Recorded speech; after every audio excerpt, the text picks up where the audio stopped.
Hello, this is John from caveofprogramming.com, and in this tutorial we're going to look at using your own custom objects in sets or as the keys in maps, and we're going to look at the hashcode and equals methods. So let's create a map here, and let's key the map on strings and make it store integers, and I'll just call that map, and I'll set that equal to a new hash map, which I have to repeat that it stores strings and integers there, and do Ctrl+Shift+O to add the import. Now, one of the properties of map keys is that they are unique. So let's say I do map.put and I have a string 1, let's say, and I use that to add the number 1, and let's just copy that and I'll add in like 4 more, so 2, 3 and 1 again. So let's put here for the values 2, 3 and 1. Now let's have a look at what's in that map. So I'll iterate through the map by saying I'll have a string key, and I'll set that equal to each of the keys in the map in turn, and then I'll say sysout key, and let's just add some punctuation, and then add in there map.get key to get the value. So this is all stuff that I've covered in previous tutorials, and if I run that as a Java application, you can see here it says 2, 1 and 3, so there's no particular order to a hash map. In fact, let's make it a linked hash map just to make this a little bit clearer. Add the import there, and if I run that, it says 1, 2, 3, and it hasn't repeated 1 because the keys in a map are unique, and unlike the values, which don't have to be unique at all, the keys are unique and they won't get repeated. And it's the same with sets. So if I create a set here, and let's have a set of strings again. So a set of strings, I'll call it set, and I'll set it equal to a new linked, let's use a linked hash set. And this is basically just like the keys in a map, really, except that there's no value for each element of a set. So I could say set.add, and same again really. Let's add 1, and in fact let's make this a bit more interesting. I'll add dog. Set.add cat, and I'll copy that, and let's have 4 of them: dog, cat, mouse and cat again. So, and I can output this set very nicely just by saying sysout on the set. So let's run that. So I've got dog, cat, mouse, and it hasn't added cat twice. Now what if you want to add your own object as either the elements of a set, which are all unique, or the keys in a map? Let's see how that would work. So I'll create an object up here, class, let's call it person, and let's give person a private int ID and a private string name, and let's give person a constructor here which takes an int ID, string, name, and just sets those. So this.id equals ID and this.name equals name. And I'll also give person a toString method so that we can look at it easily. So let's say public string to string, and I'll say return ID plus and punctuation plus name, like that. Whoops. Now I'm going to create 4 person objects here. So let's say person P1 equals new person, give this one an ID of 0 and a name of Bob, and let's copy that.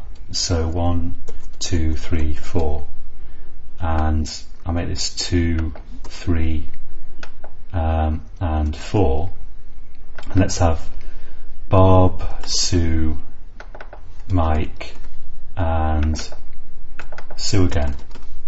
So and I'll change the IDs, so we'll have 0, 1, 2, and Sue. In both cases we'll have the ID of 1.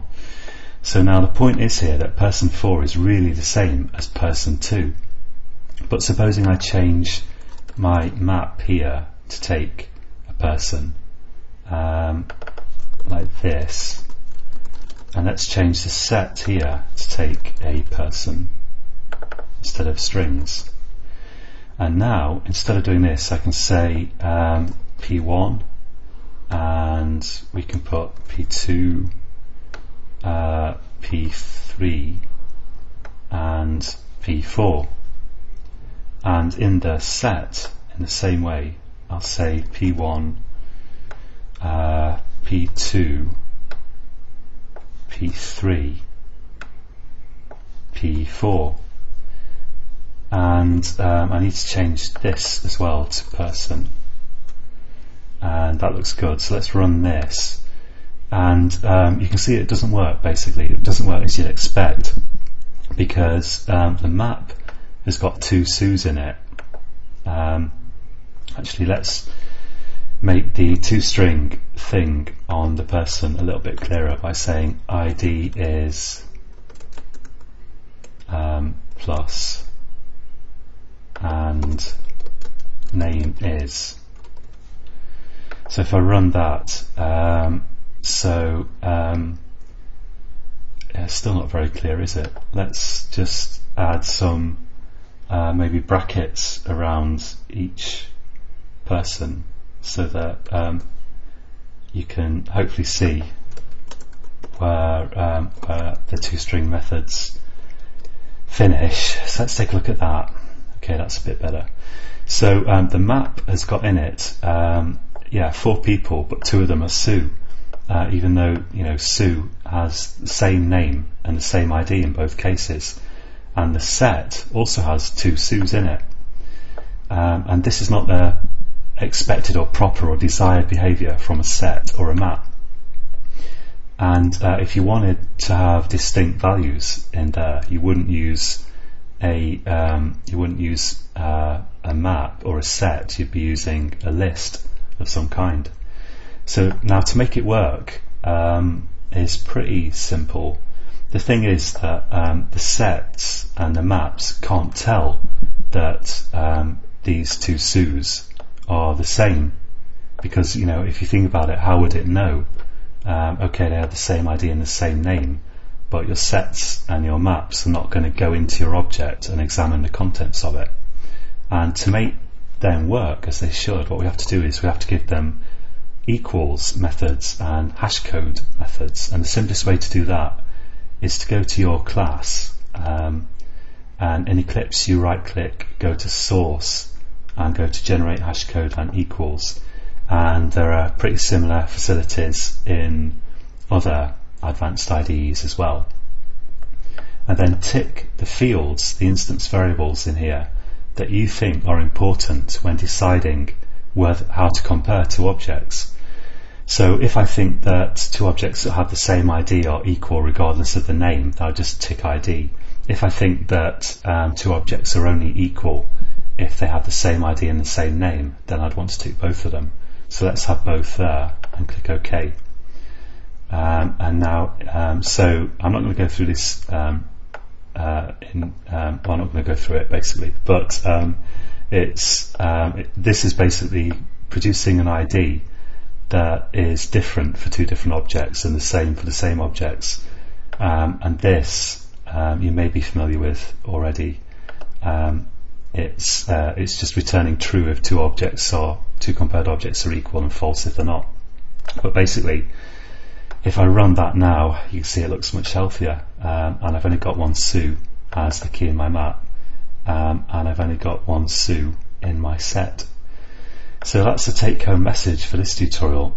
Quite simply, if you want to use your own custom object in a set, or if you want to use it as a key in a map, which is actually fairly unusual, then you need to implement the hashcode and equals methods, and you can do that by getting your IDE to do it most easily.